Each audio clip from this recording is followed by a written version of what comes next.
ये मगर शर्म की बात, आने की बात, अनुराग भदौरिया, अगर आपके मन में इतना दर्द है तो आपको जाके वहां उनका समर्थन करना चाहिए था, सरकार के विरुद्ध प्रदर्शन करना चाहिए था, ना कि डिबेट में आके बैठना चाहिए था।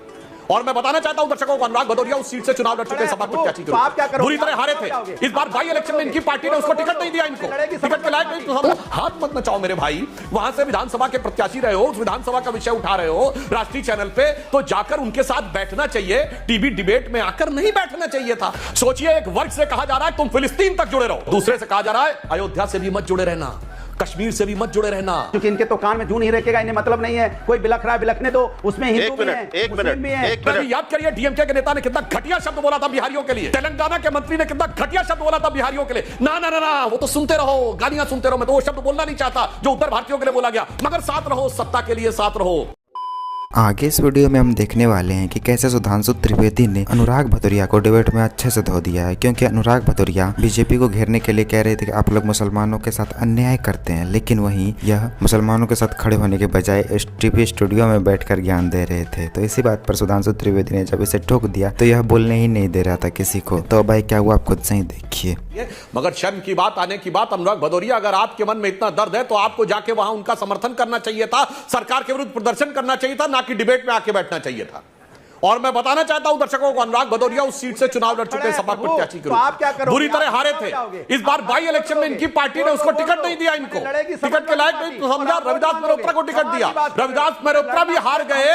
अब रविदास मेहरोत्रा वहां पर जाकर प्रदर्शन कर रहे हैं, तो इनको सपा की अंदरूनी राजनीति में अपना स्कोर सेटल करना है, इसलिए वहां पर जाकर उनके पक्ष में करिए, हमारी सरकार है, धरना प्रदर्शन करिए, उसकी बजाय टीवी डिबेट पे आके बोल रहे हैं। ये अपनी विधानसभा में अपनी पार्टी के द्वारा नकारे जाने के बाद अपनी निजी राजनीति में एक संवेदनशील घटना का प्रयोग कर रहे हैं। अन्यथा मैं पूछना चाहता हूं, हाथ मत नचाओ मेरे भाई, वहां से विधानसभा के प्रत्याशी रहे हो, उस विधानसभा का विषय उठा रहे हो राष्ट्रीय चैनल पे, तो जाकर उनके साथ बैठना चाहिए, टीवी डिबेट में आकर नहीं बैठना चाहिए था। और 4 बजे जब यह विषय डिस्कस हुआ था, आपको कह देना चाहिए था मेरे लिए सबसे महत्वपूर्ण मुद्दा वो है, मैं डिबेट पे नहीं जाऊंगा, मुद्दे बैठूंगा। यह है नौटंकी आपकी, मैं कह रहा हूं यह है आपकी नौटंकी, क्योंकि सपा की अंदरूनी राजनीति में आप अपना स्कोर सेटल करना चाह रहे हैं, क्योंकि पार्टी ने उस प्रदर्शन के लिए आपको अधिकृत नहीं किया, आपकी तरफ से जो विधायक के प्रत्याशी थे जिनको आपकी जगह टिकट दिया गया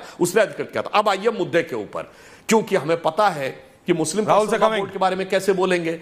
अब मैं यह भी पूछना चाहता हूं, जो लोग बहुत ओबीसी की बात कर रहे थे, ये बताएंगे कि मुस्लिम पर्सनल लॉ बोर्ड में कितने पसमानदा मुसलमान हैं? पूछिए, एक भी बनाया आज तक? हाँ, वहां नहीं बोलेंगे, अरे नहीं नहीं नहीं, वहां तो शेख और सैयद ही चलेगा। अरे पसमानदा की बात कह दो तो मुस्लिमों में डिवीजन की बात आ जाएगी। ना ना ना, वहां ओबीसी से कोई मतलब नहीं। फिर जब ओबीसी रिजर्वेशन बात कहेंगे मुसलमान तो ओबीसी है इसलिए उसको मिलता है, मगर जब पूछो मुस्लिम पर्सनल लॉ बोर्ड में ओबीसी मुसलमान है, नहीं नहीं नहीं, वहां मत पूछो, वहां तो पूछेंगे तो डर करंट लग जाएगा। जैसे अनुराग भदौरिया जी और कंचना जी आखिर में आ गए मुसलमान पर, न जवाब था बौद्ध पे, न जवाब था जैन पे, न जवाब था क्रिश्चियन पे, और मुसलमान पर भी हमें कहने की जरूरत नहीं पड़ी। एमआईएम वाले ने कह दिया 2 टिकट दिए थे, मैंने तो कहा था 110 टिकट दिखा के जाओ। गुजरात में 1 टिकट नहीं देते, महाराष्ट्र में 1 टिकट नहीं देते, उत्तर प्रदेश में 4 टिकट देते, या 2 टिकट देते, और फिर आके बोलने लगते हैं। खैर, मगर मैं ये कहना चाहूंगा कि जो विषय राहुल जी ने कहा, हमें इस विषय के ऊपर गंभीरता से बात करनी चाहिए, और यह एक प्रकार का संवैधानिक विषय है, तो उस संवैधानिक विषय के ऊपर सभी दलों को दलगत भावना से ऊपर उठकर ईमानदारी से यह बात करनी चाहिए। परंतु आज देश में स्थिति क्यों आई है?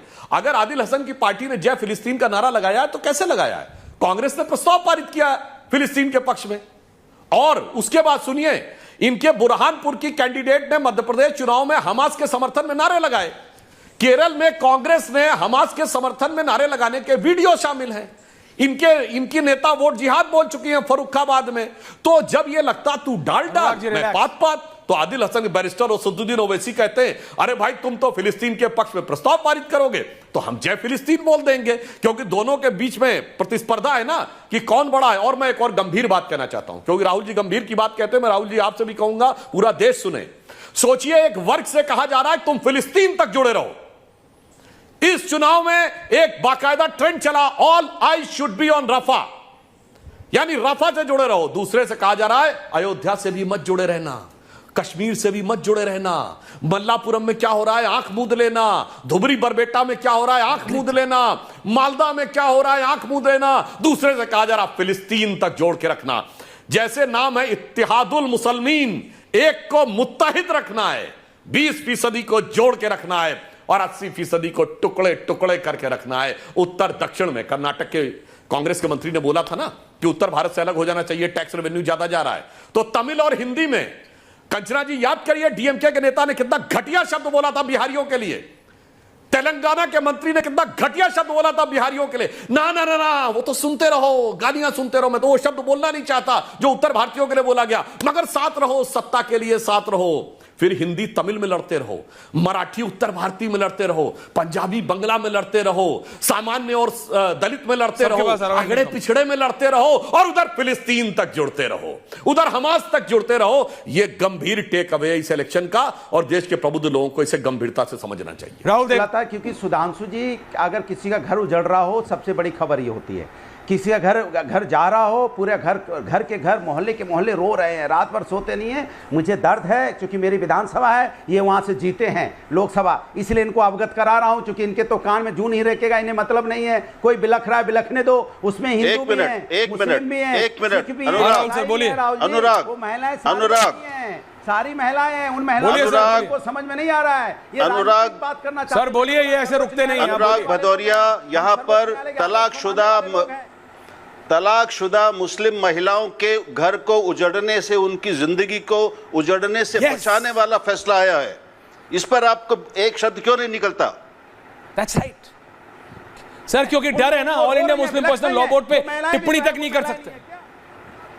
बोलिए अनुराग जी। आज जाते हैं, ये सुधांशु जी का चरित्र चेहरा है क्या कि जीतने के बाद भूल गए? यार ये सर कुछ नहीं हो सकता। शायद you are right today, I was wrong in choosing. अगर आपके लिए sir you were right today, I am wrong. Sudhanshu ji, विपक्षी पार्टी के हर नेता और हर प्रवक्ता का यही हाल है। ये लोग बड़ी बड़ी बातें करेंगे, लेकिन जब इन लोगों से फैक्ट पर बातें कुछ पूछ दिया जाता है या फिर इससे कुछ बोल दिया जाता है तो ये लोग ऐसे ही बौखला जाते हैं और सिर्फ चिल्लाएंगे और कभी भी जवाब नहीं देंगे। और ये लोग टीवी पर आकर तो बहुत बड़ी बड़ी ज्ञान देंगे कि मुसलमानों के साथ ये होता है, बीजेपी उसे दबाने की कोशिश करती है, लेकिन जब उन लोगों के साथ खड़े होने का टाइम समय होता है तो ये लोग स्टूडियो में बैठे रहते हैं, इसलिए बेइज्जती भी कराते हैं। खैर, आपको अगर थोड़ा सा वीडियो अच्छा लगा तो वीडियो को लाइक कर दीजिए और ऐसे ही वीडियोस के लिए आप हमारे चैनल को सब्सक्राइब जरूर कर लीजिएगा। हम मिलते हैं बहुत जल्द किसी और वीडियो में।